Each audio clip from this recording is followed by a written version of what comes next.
Amis cyclistes, bonjour. Alors peut-être que comme moi hier vous avez regardé le contre-la-montre du Tour de France. Alors moi c'est la seule étape que j'ai regardée, hein, j'en ai pas vu d'autres. Et ma foi j'ai pas été déçu.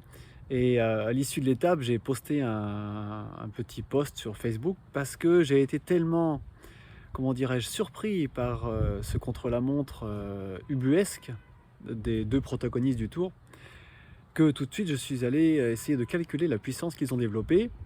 Parce que ça a été mon métier pendant un certain temps. J'étais spécialisé là-dedans entre 2005 et 2015 où je travaillais, où j'avais créé la société Vélo de Max, où je faisais du conseil auprès des sportifs, j'évaluais les puissances, j'avais écrit déjà beaucoup d'articles sur le sujet. Et donc je suis habitué à faire ce genre de calcul. Alors depuis quelques années, je me suis tenu loin de ça, j'ai d'autres préoccupations. Mais là, c'était tellement étonnant que je me suis dit, tiens, il faut quand même que je calcule la puissance développée par Johannes Vingegaard.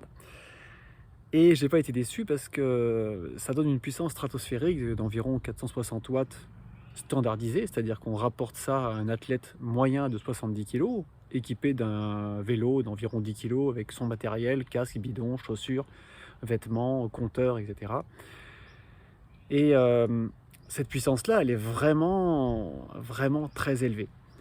Pour vous donner un ordre d'idée, une comparaison, vous prenez des coureurs comme Rémi Cavagna ou David Gaudu, ou même celui qui fait troisième, dont le nom m'échappe à l'instant, notre belge super champion de cyclocross, Wout van Aert, voilà.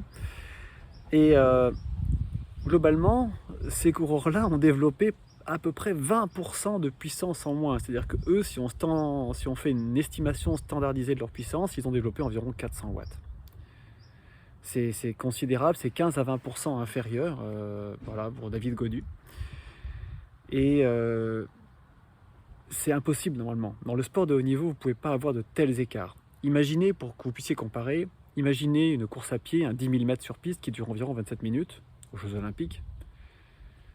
Et bien là, nous avons une course qui a duré 32 minutes pour Vingegaard, donc c'est grosso modo le même type de durée d'effort, mais imaginez que le premier termine avec 1 minute 30 d'avance sur le deuxième, sur le 10 000 mètres, que le troisième se retrouve encore relégué à 1 minute 30, et qu'ensuite tout le monde, les favoris, les costauds, se retrouvent voilà, tous entre 3 et 4 minutes. Imaginez que vous ayez un truc comme ça sur un 10 000 mètres aux Jeux Olympiques. Ça ferait mauvais genre. Très franchement, c'est pas possible. Dans le haut niveau, en fait, le niveau vient se resserrer. On devrait avoir un match très serré. Ça aurait dû se jouer à coup de 10, 15, 20 secondes. C'est ce qu'on observe en fait pour les coureurs qui ont fait des temps d'autour de 35 minutes 40, 36 minutes. Voilà, dans ce créneau-là, on a quelque chose qui est relativement serré et qui est tout à fait cohérent. Mais là, ce qu'a fait Jonas Vingegaard et aussi Pogačar, c'est tout simplement stratosphérique. Et on peut appeler ça une performance de mutant qui n'est possible qu'avec l'aide d'ergogènes survitaminés. Si on voulait évaluer le VO2 max de Jonas Vingegaard, parce que pouvoir produire plus de 460 watts standardisé pendant 32 minutes, ça nécessite au moins un VO2 max de 105, 110 millilitres minutes par kilo. Donc ça, c'est la cylindrée aérobie du sportif. C'est ce qu'il peut absorber comme oxygène et restituer pour pouvoir avancer. Et ça, c'est quelque chose qu'on retrouve que dans le règne animal, chez les chiens par exemple, qui ont une capacité à courir dans des côtes à des vitesses exceptionnelles. Et ben voilà, c'est ce qu'a réalisé Jonas Vingegaard hier.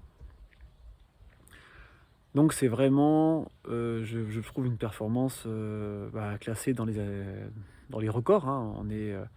On est dans quelque chose, à mon avis, du même tonneau que ce que nous ont fait Jan Ullrich, Lance Armstrong, Bjarne Riis, Marco Pantani, ce genre de coureurs, dont on connaît la probité en matière de dopage.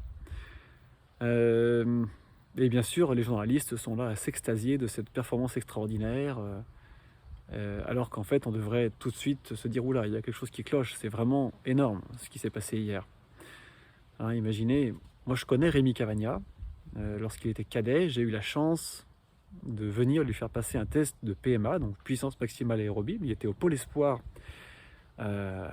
sur Clermont-Ferrand, et donc Aurélien Poyer, qui est un ami et qui était l'entraîneur de ce pôle, m'avait demandé de venir lui faire passer un test. Donc j'étais venu avec un capteur de puissance. Rémi était cadet, et je m'étais mis dans sa roue pour m'accrocher, et pendant que lui s'employait pendant 5 minutes à fond Et moi, j'étais derrière lui, à l'abri du vent, à bloc. À cette époque-là, je roulais encore assez bien. Et j'avais vu un garçon vraiment brillant. Les années suivantes, je l'ai eu sur des stages en junior. Et on a refait des tests. Donc, c'est un garçon que j'ai vu progresser et dont je connais les limites. Et Rémi Cavagna a perdu près de 3 minutes hier sur le contre-la-montre sur Vingegaard. Et c'est vraiment un garçon qui est doué, qui est très doué pour le contre-la-montre, qui a des capacités physiques exceptionnelles.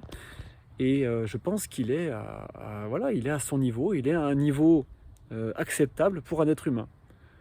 Tout comme d'autres coureurs qui se situent dans les mêmes eaux, quoi. Je pense à David Gaudu. Voilà, donc qu'on a entendu d'ailleurs dire il y a quelques jours.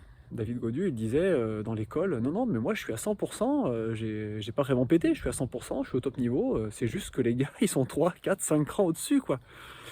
Donc c'est triste pour les coureurs en fait qui font du vélo honnêtement, parce qu'il y en a, qui vont s'entraîner rigoureusement, ont une diète extrêmement rigoureuse, font des stages dans l'altitude, sont méticuleux, sont des bosseurs acharnés, et il y en a, et en fait qui se retrouvent à devoir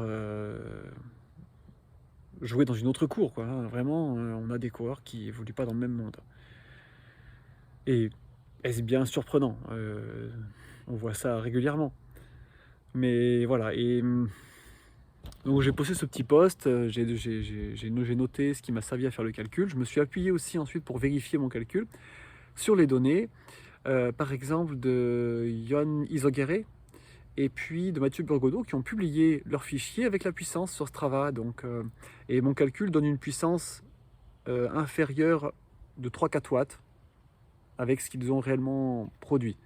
Donc voilà, le calcul, quand je vous dis qu'il a fait entre 460 et 470 watts standardisé, Vingegaard, voilà, c'est à peu près ça, pendant 32 minutes.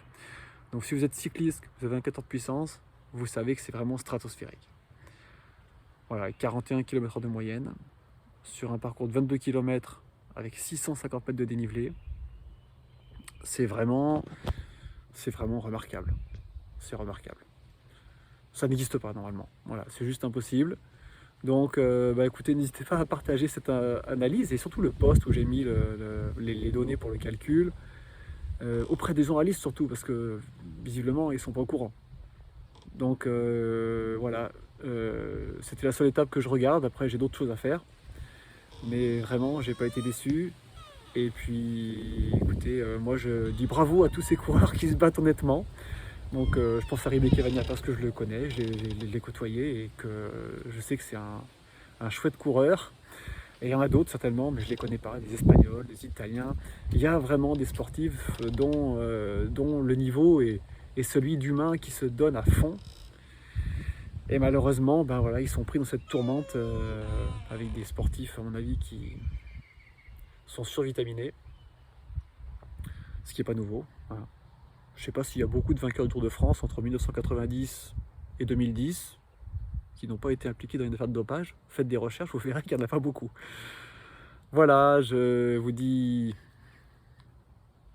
bonne fin de tour pour ceux qui sont les fans, et puis ma foi, bonne réflexion à tous.